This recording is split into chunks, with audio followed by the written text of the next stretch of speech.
In this video, Polynomial 6, I will be reviewing the first three rules that we learned about polynomials and their multiplication. So we'll put that in practice a little bit. So let's just work on an example. Let me just give you an example of what we just learned in the previous video. How about we do this one? x2 y3 to the power of 5 times x4 y2 to the power of 7. Is that good enough, or should I just add more? x2 y to the power of 5 again? Okay, 5 again. What are we going to do?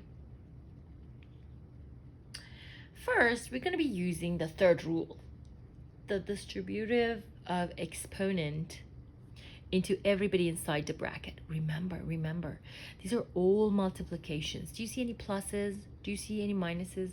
One of the mistakes that the students make is that if you give them this, they say, oh, my teacher said I have to distribute. For Christ's sake, you can do that, look. That is there to tell us we cannot do that. We cannot do that. The rule here was if there's multiplication between them, when you're applying this rule of just distributing the exponent, remember the operation between them is multiplication. So we cannot just take that rule and overgeneralize it. When we're adding, we do that. When we're subtracting, we do that. No, we cannot do that. We cannot overuse the rules. Pay attention. In polynomials and the rules that you're just learning, one of the biggest mistakes that students make is that they do not apply the rule in the right place. They overgeneralize it, they just use it everywhere. That's very similar to the negative and negative is positive. Do you remember? Negative and negative is positive if you're multiplying and dividing. Negative and negative is not negative when you're subtracting, correct? So that's the same thing. You cannot distribute an exponent everywhere that we're going.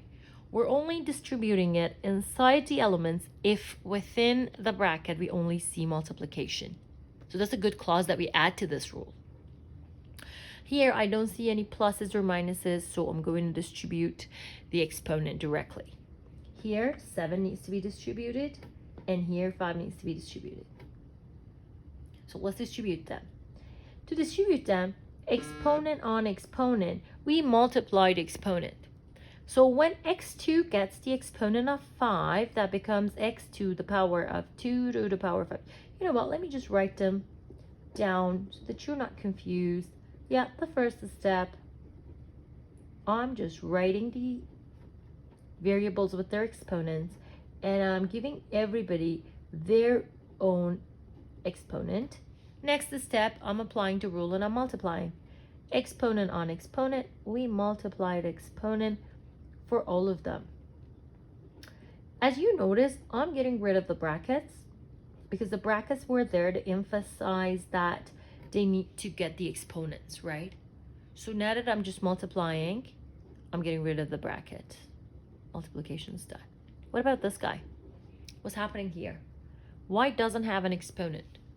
When a variable doesn't have an exponent, what is the exponent there? It's just 1, correct? That's a 1. And 1 times 5 is a 5.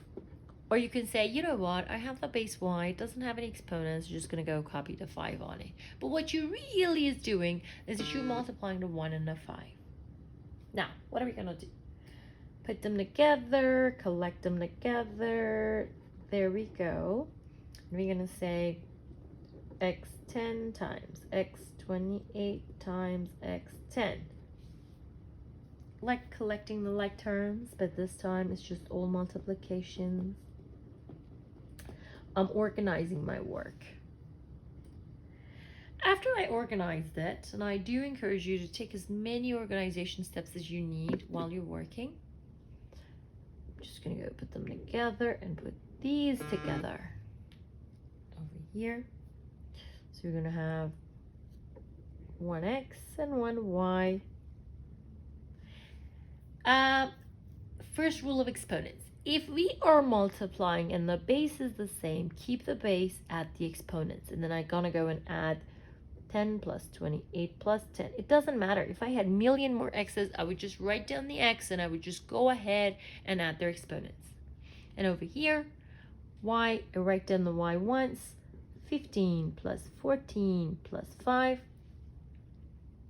The answer is 48 here. Y there is a 34.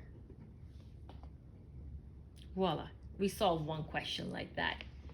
As simple as that. How about if I go ahead and write down maybe something similar to this? Let's do one more example.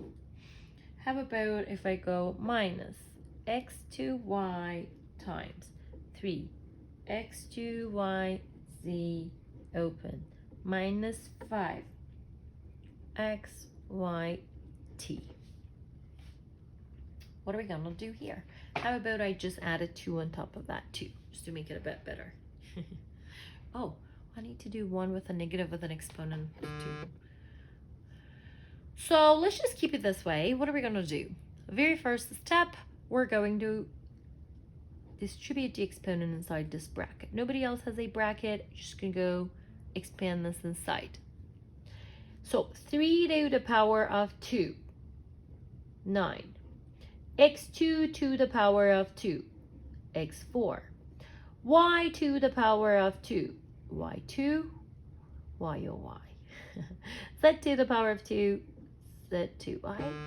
I don't know, you sometimes call this guy z, sometimes z. That's one of my things. Okay, just gonna copy those. What am I gonna do now? Organize. Keep the numbers together. Deal with the signs together. Deal with the x's together, y's together, t's together, z's together. Because the first rule of exponent is you can only multiply and just keep the base, add the exponents if they're the same. So before that, my first term is negative, the second one's positive, the third one's negative. So if we have that, what is the result? You have 2 negatives and a positive, you're multiplying. The result's gonna be positive. So then in there, negative and negative is positive because I'm multiplying. There we go. I just took care of those 2. Gone. What's the coefficient here? 1. What's the coefficient here? 9. What's the coefficient here? Negative 5, right? So we just have to multiply those first. Negative 1 times 9 times negative 5. The answer is just a beautiful 45. There we go. Then we have x2 and x4 and x. So x2 times, I write it here for you, x4 times x. Can I apply the first rule of exponents? I'm multiplying and the base is the same. I have to add the exponents. The guy with no exponent has a 1. Pay attention, it's not 0, it's 1. We talk about exponents of 0 in next couple of videos, but very important. You should put the 1 there and add them. 2 plus 4 is a 6, plus 1 is a 7. So x7. Do I have y's? There's 1 y here and 1 y2 there and just 1 y there. So you should just go ahead and write it down. 1 y there times y2 times y. 1 and 1, y4. Just gonna go y4 here for you. Z2, there's no other z's. It's just gonna go copy it and then a lone t, just the lone t. That is gonna be my answer. See you on the next video.